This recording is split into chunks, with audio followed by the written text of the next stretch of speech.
The discourse we chanted just now, setting the wheel of Dharma in motion,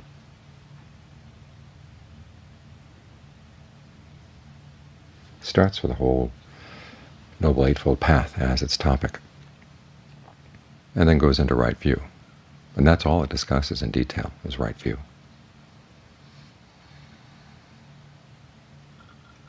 Going through the Four Noble Truths.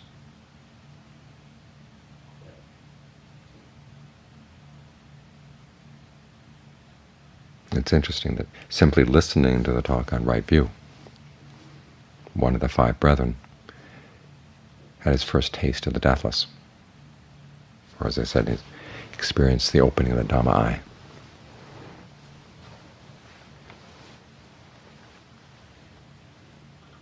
And so right view is important. There's one analysis of the path that says with every factor of the path there are three qualities that circle around the practice. One is right view, the second is right effort, the third is right mindfulness.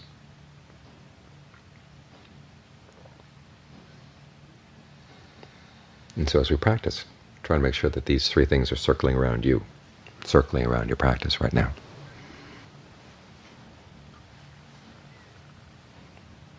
There are basically four truths covered by right view. First is the truth of suffering, stress. Dukkha is the Pali term.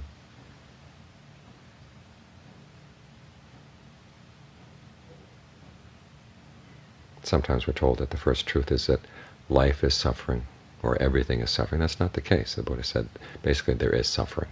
It's one of four things you're going to encounter. And you might be able to argue with the idea that life is suffering, but you can't argue with the idea that there is suffering. You see it all around you, see it all inside you.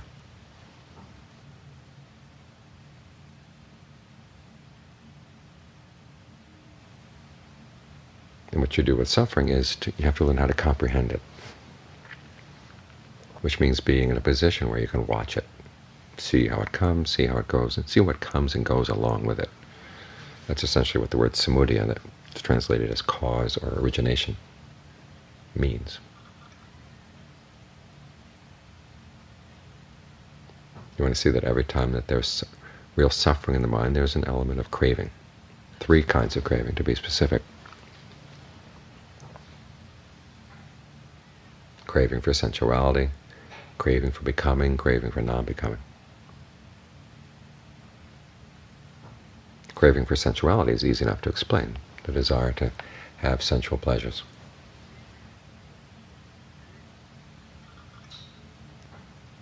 The desire to have desires, that's one of the most interesting parts of the analysis, that our sensuality is not so much the things out there that we're attached to. We're more attached to our plans for things out there, our scheming for things out there, for pleasant sights, sounds, smells, tastes, tactile sensations. We spend a lot more time planning and working toward these things than we actually do in tasting them. Many times the taste is very fleeting. Think about the food that we eat. Exactly how long does it really taste good in your mouth?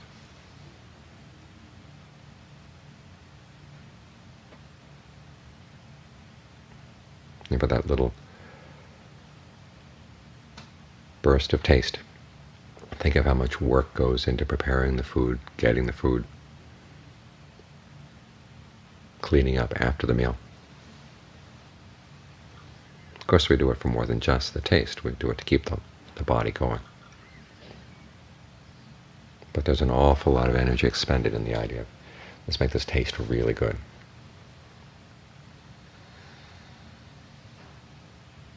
And it goes. We're actually more attached to our plans for these things, our desires for these things, than we are to the things themselves. Because it's easy enough to replace a desire for one thing with a desire for something else. It's hard to just drop desire entirely.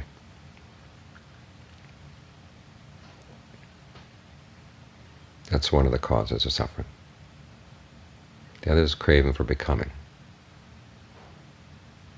You want to become something within a particular world. We choose our worlds, you know.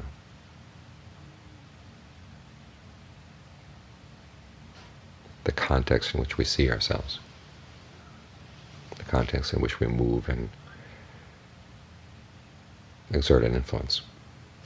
These two things are entwined, both the world in which we have a self and the self itself. Sometimes it's on the sensual level, sometimes it's on the level of form, as when we're sitting and meditating, just sort of being inside the form of the body. Sometimes it's on the formless level, any abstraction, anything without a form.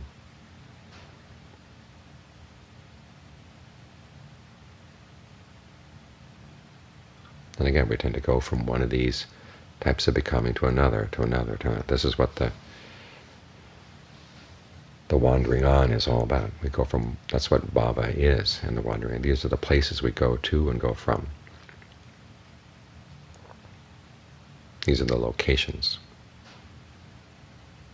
that the mind focuses on. And we suffer because of this, because none of these locations can last. None of these positions can last. Whatever we latch on to as a self, it just keeps melting away. The world around us just keeps melting away.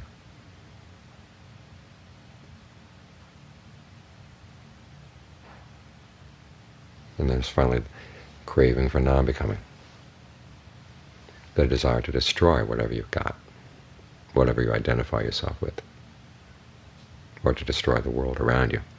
If it's unpleasant, you don't like it, you want to just get rid of it, which can either be an external destructive urge or an internal destructive urge. Paradoxically, that's called a type of craving that leads to becoming as well. Why is that? Because in taking on the identity of a destroyer, you're assuming another identity. In taking delight in the idea of destruction,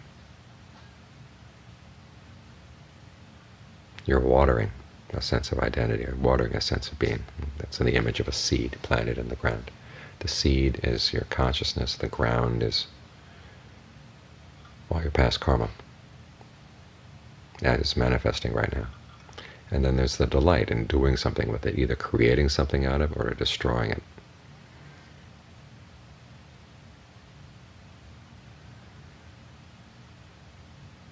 All of that counts as a cause of suffering.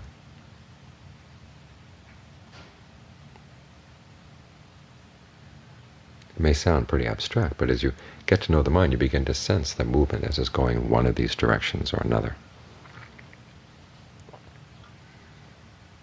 It sounds like we're in a double bind. The desire to get rid of becoming itself is a way of creating becoming. This is where the Buddha's genius as a strategist comes in. He says you go beyond becoming not by destroying but becoming, but by learning how to create new forms of becoming that are more skillful, particularly the becoming of concentration, getting the mind to settle down and be in one spot. As long as you're going to have a location, have it a solid, steady location. Because it's one of the more comfortable ways you can give rise to happiness. It's a blameless way of giving rise to happiness. Sometimes you hear about the dangers of being stuck on concentration. And you look through the text, and the Buddha talks about them only in very rare cases. In other words, you delight in the state of equanimity, or you get in one of these states and you really don't want to get beyond it.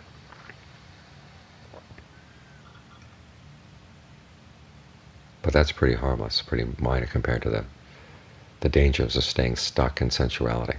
You have long, long suttas talking about all the suffering that comes, all the conflict that comes from sensual craving.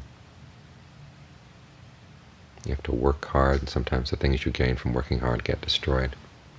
Or even when you do gain these things, they don't really stay with you. As the Buddha says, sometimes fire burns it, water washes it away. Thieves or kings will make off with it. I like that, pairing thieves with kings. Or hateful heirs make off with it.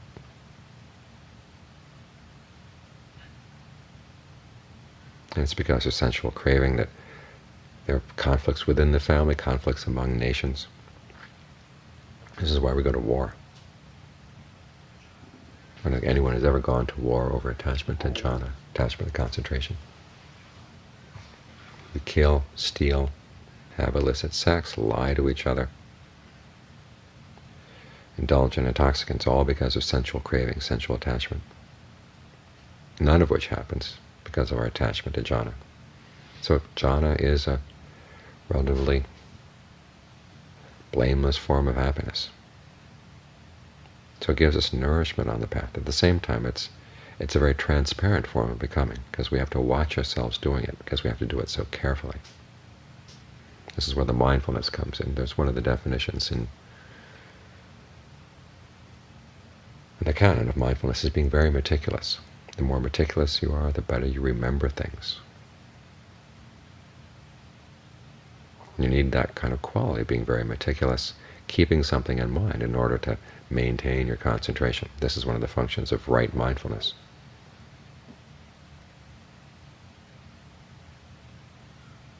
It's not only to enter into skillful mental states, but also to keep remembering how to stay there. And if you're meticulous in doing it, you begin to see more clearly exactly what's involved in getting the mind to settle down. This is why I say it's a transparent form of becoming, because as you watch it, you begin to understand what becoming is all about. You can begin to identify which part of the practice is based on old karma, which part of it is based on your present consciousness and all the other things that go along with that, and which part of it is watered by the sense of delight.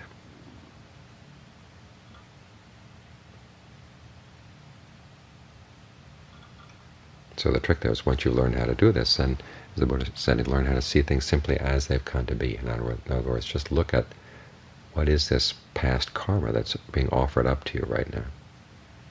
Our instinctive reaction always is to make something out of it. But can you watch it simply as it's come into being, without trying to create something out of it, without trying to destroy it?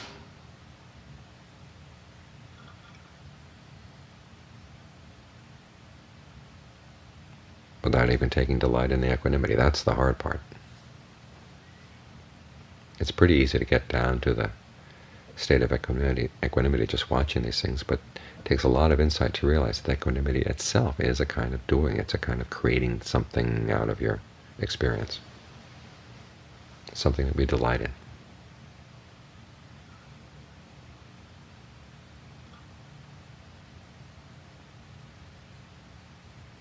So this goes deeper than just plain equanimity. The Buddha says you have to learn how not to make anything out of anything, even out of the jhana,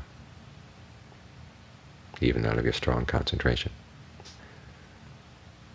But when you can do that, okay, then you can break through to the deathless. So instead of just operating on the desire to get rid of things, we learn how to create something really skillful. This is the basic pattern of the Buddha's path. The fourth noble truth is to give rise to skillful states in the mind, so you can understand what it is to give rise to a state. And you get more sensitive to exactly what in the present moment is the given and what part is the added part, because for the most part we're very ignorant of what we're adding to things. Our normal experience of space and time is something that's already been added to.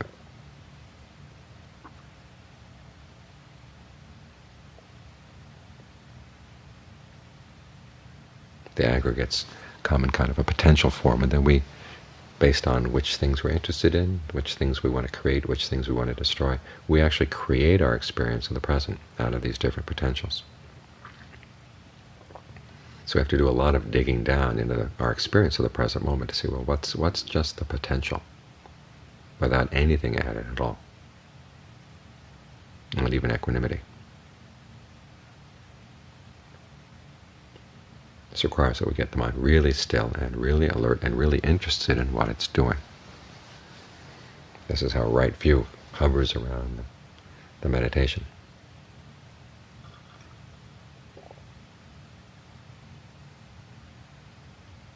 Right effort and right mindfulness hover along with it, trying to give rise to what's skillful and abandon what's unskillful. That's the right effort. Being mindful to give rise to what's skillful, to abandon what's unskillful. And once you've entered into what's skillful, being mindful to stay with it. It's all very proactive. but it's transparently proactive.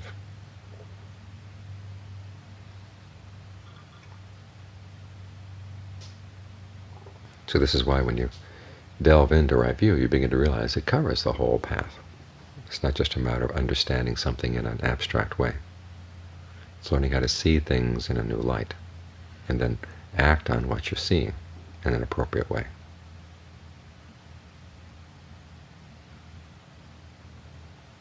So it's not just a theory, it's a guide to action while we're sitting here, getting the minds to settle down and be still. And John Lee's images of having a chicken that lays eggs. You eat some of the eggs to keep yourself nourished, and you take the eggs apart to see what eggs are made of, what their parts are, or to watch how they develop.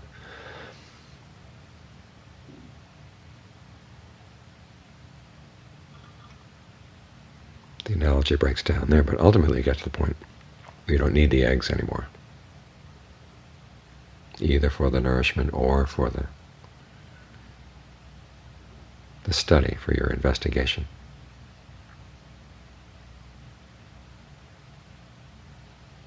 That's when you put the path aside. Even right view gets put aside.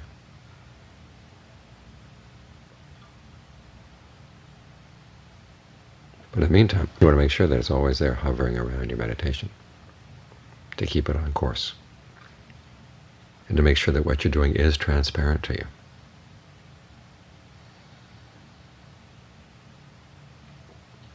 That's how the process of becoming in concentration leads to something that goes beyond becoming,